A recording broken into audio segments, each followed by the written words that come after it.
Bonjour, je suis Hakim Na'lem et je vous propose ma chronique du lundi 29 juin 2020. Elle s'intitule « Lui, au moins, il a choisi ». Non, je ne préjuge pas, je ne sais pas exactement ce que donnera l'article de la Constitution portant nomination à de hauts postes de l'État de binationaux. Mais j'ai une certitude au moins, et ça grâce en partie à l'affaire dite Samir Chhabna. Un bi à la tête d'un ministère, ça pose un sacré problème. Attention, qu'on s'entende bien, le monsieur a le droit de choisir de garder ou pas une nationalité pour accéder ou pas à un poste proposé. Ce n'est pas ici que je vais commencer à dresser des herses et des checkpoints. Sauf que, eh oui, avec moi, il y a toujours des sauf que. Je disais donc, sauf que le déroulé de cette nomination avortée de Chhabna montre les limites terribles de la démarche.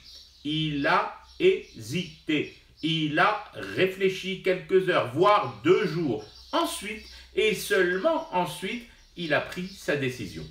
Je le répète, sa décision lui appartient.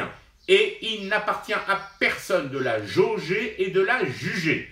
Après réflexion, il a choisi. Libre à lui et bon vent à ce monsieur au demeurant fort sympathique.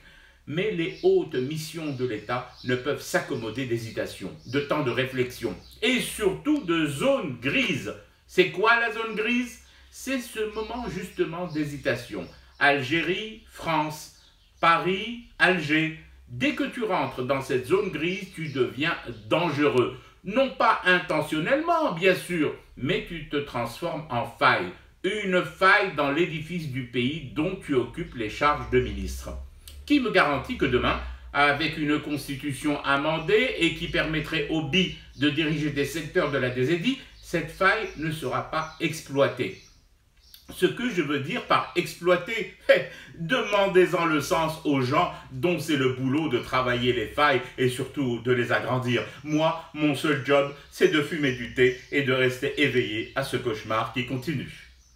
C'était Hakim Na'lem, je vous retrouve demain. En attendant, respectez les gestes barrières. La bataille contre le coronavirus est loin, très loin d'être gagnée.